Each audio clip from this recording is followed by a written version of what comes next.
Tutorial চ্যানেলে সকলকে স্বাগত জানাই। আজ তোমাদের জন্য প্যাসেজ ট্রান্সলেশন বাংলা থেকে ইংরাজি ৩১তম এপিসোড নিয়ে উপস্থিত হয়েছি। প্রত্যেকটা লাইনের অনুবাদের সাথে সাথে গ্রামাটিক্যাল স্ট্রাকচারও ব্যাখ্যা করব। আশা করি এই ক্লাসটা তোমাদের কাছে যথেষ্ট হেল্পফুল হবে। আজকে এই প্যাসেজটা তোমাদের ইংরাজিতে অনুবাদ করে দেখাবো। অনুবাদের আগে জাস্ট একবার প্যাসেজটা রিড করছি। জাতীয় সংহতি রক্ষা করা আমাদের দেশের একটা বড় সমস্যা। প্রাক্স্বাধীন ভারত বলতে ভারতের স্বাধীনতা লাভের পূর্ববর্তী সময়। প্রাক্স্বাধীন ভারতে যখন আমরা ব্রিটিশের বিরুদ্ধে সংগ্রাম করছিলাম তখন আমরা ভুলে গিয়েছিলাম প্রাদেশিকতা। স্বাধীনতা লাভের পূর্বে আমাদের জাতীয়তাবোধ প্রখর ছিল। স্বাধীনোত্তর যুগ বলতে ভারতের স্বাধীনতা লাভের পরবর্তী সময়। স্বাধীনোত্তর যুগে আমাদের এই জাতীয়তাবোধ আরও গভীর হওয়া উচিত ছিল, কিন্তু দুর্ভাগ্যবশত আমরা অনেক সময় দেশের স্বার্থের চেয়ে ক্ষুদ্র স্বার্থকে বেশি গুরুত্ব দিই। আমরা অস্বীকার করতে পারি না যে স্বাধীন ভারতের কেন্দ্রীয় সরকারও এই সমস্যার জন্য অনেকটা দায়ী। স্বাধীনতার পরও উপজাতি এলাকাগুলি দীর্ঘদিন অবহেলিত ছিল। এজন্য আজ মিজো, নাগা, বোরো প্রভৃতি উপজাতি বিদ্রোহ করছে।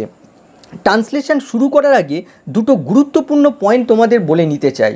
এক নম্বর হচ্ছে কনজাংশন বাক্যের শুরুতে থাকলে শুরুতেই বসাতে হবে।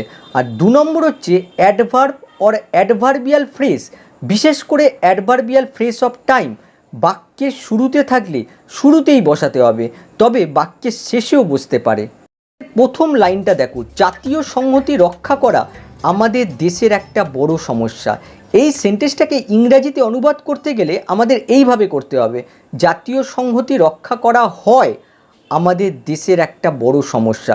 তাহলে দেখো সাবজেক্ট এখানে হচ্ছে জাতীয় সংহতি রক্ষা করা, এই অংশটুকু হচ্ছে সাবজেক্ট। আর একটা কথা মনে রাখবে, সাবজেক্ট অবজেক্ট কমপ্লিমেন্ট যদি শব্দগুচ্ছের আকারে থাকে তাহলে অনুবাদ করতে গেলে শেষ থেকে প্রথমে যেতে হয়। আবার বলছি, সাবজেক্ট অবজেক্ট কমপ্লিমেন্ট যদি শব্দগুচ্ছের আকারে থাকে তাহলে অনুবাদ করতে গেলে শেষ থেকে প্রথমে অনুবাদ করতে হবে। এখানে দেখো সাবজেক্টটা কতগুলো শব্দের সমষ্টি, তার মানে আমাদের শেষ থেকে প্রথমে যেতে হবে। এখানে শেষে দেখো রয়েছে রক্ষা করা, দেখো এটা ভার্ব বলে মনে হচ্ছে, কিন্তু দেখো এই ভার্বটা সাবজেক্টের জায়গায় রয়েছে, তার মানে নাউনের কাজ করছে। আবার শেষে দেখো আ উচ্চারণ রয়েছে, রক্ষা করা। যে ভার্বের শেষে আ উচ্চারণ হয় সেটা জিরান্ট হয়, তার মানে এখানে রক্ষা করা হচ্ছে জিরান্ট। রক্ষা করা ইংরেজি কী হয়? প্রোটেক্ট, হয়ে যাবে প্রোটেক্টিং। তাহলে হয়ে গেল প্রোটেক্টিং, এই প্রোটেক্টিং হচ্ছে জিরান্ট। রক্ষা করা, কি রক্ষা করা? জাতীয় সংহতি, ন্যাশনাল ইন্টিগ্রেশন। এই ন্যাশনাল ইন্টিগ্রেশনের জায়গায় তোমরা ন্যাশনাল ইউনিটিও বলতে পারো। তাহলে দেখো সাবজেক্ট অনুবাদ হয়ে গেল, তারপরে একটা ভার্ব আনতে হবে, এখানে হয় ইজ বসে গেল বি ভার্ব, আর বি ভার্বের পরে সবসময় কমপ্লিমেন্ট বসে। এখানে দেখো কমপ্লিমেন্ট হচ্ছে আমাদের দেশের একটা বড় সমস্যা, এই অংশটুকু হচ্ছে কমপ্লিমেন্ট। আর এই কমপ্লিমেন্টটা দেখো কতগুলো শব্দের সমষ্টি, তার মানে আমাদের শেষ থেকে প্রথমে যেতে হবে। শেষে দেখো রয়েছে একটা বড় সমস্যা, কি হবে? A big problem. তারপরে দেখো রয়েছে আমাদের দেশের, তাহলে কি হবে? Of our country. বাক্যটা দেখো, প্রাক্স্বাধীন ভারতে যখন আমরা ব্রিটিশের বিরুদ্ধে সংগ্রাম করছিলাম তখন আমরা ভুলে গিয়েছিলাম প্রাদেশিকতা। এখানে দেখো একটা কমা রয়েছে, প্রথমে আমরা এই কমার আগের অংশটুকু অনুবাদ করব। দেখো শুরু হয়েছে প্রাক্স্বাধীন ভারতে। প্রাক্স্বাধীন ভারত বলতে ভারতের স্বাধীনতা লাভের পূর্ববর্তী সময়ের কথা বলা হয়েছে। দেখো সময় বোঝাচ্ছে, তার মানে এই অংশটুকু হচ্ছে অ্যাডভার্বিয়াল ফ্রেজ। আর একটু আগেই আমি বলেছি অ্যাডভার্বিয়াল ফ্রেজ যদি বাক্যের শুরুতে থাকে তাহলে অনুবাদ করার সময় প্রথমেই বসিয়ে নিতে হবে, তাহলে এই অংশটা প্রথমে বসে যাবে। তাহলে দেখো প্রাক্স্বাধীন ভারতে কী হবে? In pre independent India. আর অ্যাডভার্বিয়াল ফ্রেজ বাক্যের শুরুতে থাকলে একটা কমা ব্যবহার করতে হয়, তার জন্য দেখো এই কমাটা বসেছে। তারপরে দেখো রয়েছে যখন, এটা হচ্ছে কনজাংশন।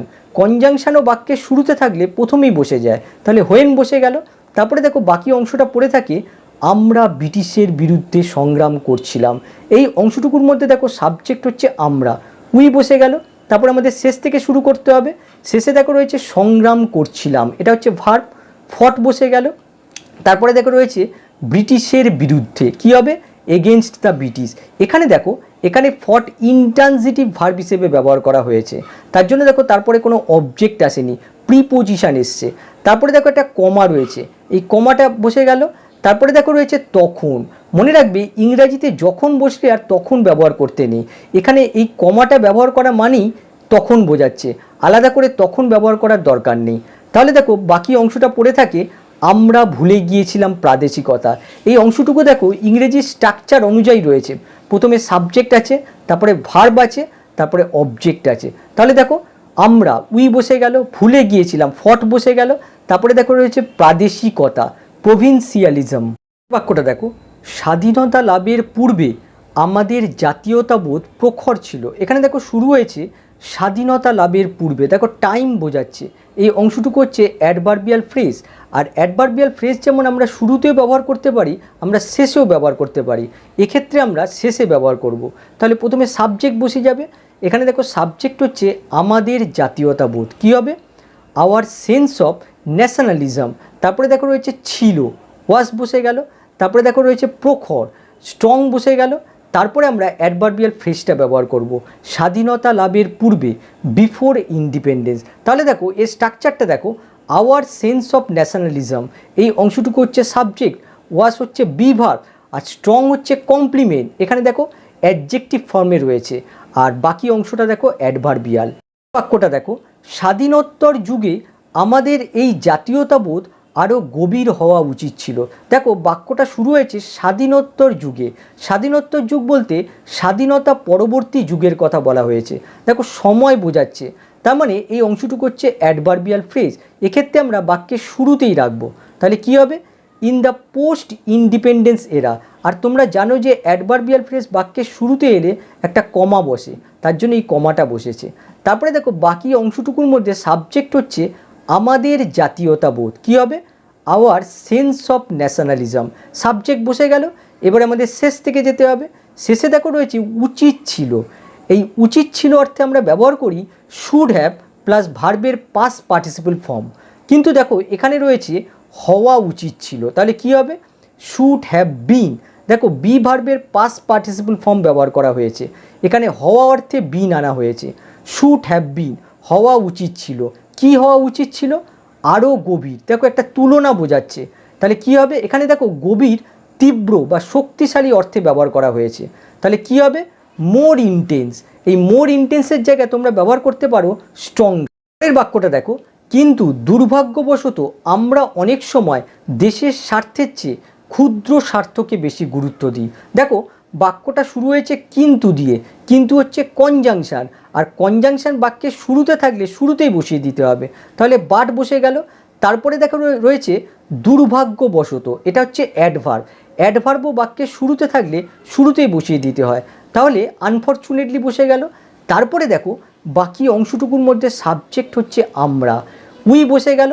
এবারে আমাদের শেষ থেকে শুরু করতে হবে, শেষে দেখো রয়েছে দি, এই দেওয়া অর্থে গিভ আনা হলো, কী দিই বেশি গুরুত্ব দিই, মোর ইম্পর্ট্যান্স বসে গেল। দেখো এই মোর ইম্পর্ট্যান্স হচ্ছে এই গিভ ভার্বের অবজেক্ট, ভার্বকে কী দিয়ে প্রশ্ন করে পাচ্ছি, আর ইম্পর্ট্যান্সের সঙ্গে সবসময় অ্যাপ্রোপ্রিয়েট প্রিপোজিশন টু ব্যবহার করা হয়।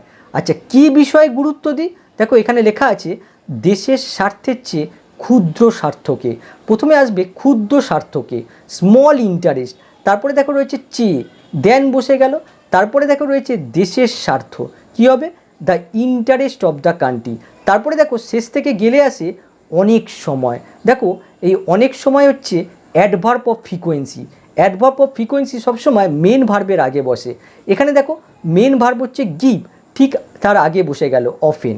পরের বাক্যটা দেখো আমরা অস্বীকার করতে পারি না যে স্বাধীন ভারতের কেন্দ্রীয় সরকারও এই সমস্যার জন্য অনেকটা দায়ী। প্রথমে আমরা কমার আগের অংশটুকু অনুবাদ করব, কি রয়েছে দেখো আমরা অস্বীকার করতে পারি না যে, কী হবে we can not deny that, দেখো এখানে দ্যাট ব্যবহার করা হয়েছে, সুতরাং এখানে কমা দেওয়ার প্রয়োজন নেই। তারপরে দেখো স্বাধীন ভারতের কেন্দ্রীয় সরকারও এই সমস্যার জন্য অনেকটা দায়ী। এই সেন্টেন্সটাকে ইংরেজিতে অনুবাদ করতে গেলে এইভাবে করতে হবে, স্বাধীন ভারতের কেন্দ্রীয় সরকারও হয় অনেকটা দায়ী এই সমস্যার জন্য।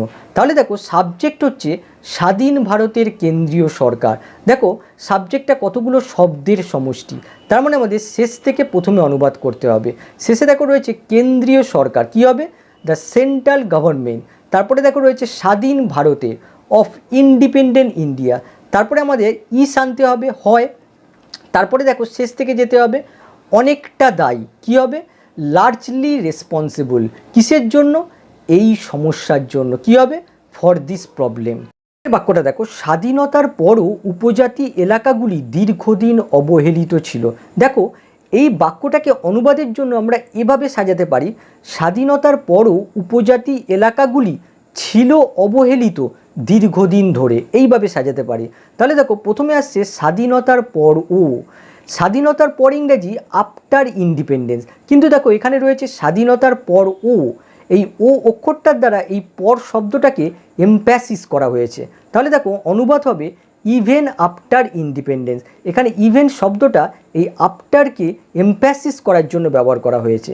তারপরে দেখো বাকি অংশটুকুর মধ্যে সাবজেক্ট হচ্ছে উপজাতি এলাকাগুলি, কী হবে দ্য ট্রাইবাল রিজনস, দেখো এর উচ্চারণটা হবে রিজনস, রিজিয়ান নয়। তারপরে দেখো রয়েছে ছিল ওয়ার, তারপরে দেখো রয়েছে অবহেলিত নেগলেক্টেড, তারপরে দেখো রয়েছে দীর্ঘদিন ধরে, কী হবে ফর আ লং টাইম। তাহলে এই সেন্টেন্সটা স্ট্রাকচার দেখো ইভেন আফটার ইন্ডিপেন্ডেন্স, দেখো এটা সময় বোঝাচ্ছে, এটা হচ্ছে অ্যাডভার্বিয়াল। তারপরে দেখো দ্য ট্রাইবাল রিজনস, এটা হচ্ছে সাবজেক্ট, ওয়ার হচ্ছে বি ভার্ব, নেগলেক্টেড হচ্ছে কমপ্লিমেন্ট, তারপরে দেখো ফর আ লং টাইম, এটাও টাইম বোঝাচ্ছে, সুতরাং এটা হচ্ছে অ্যাডভার্বিয়াল।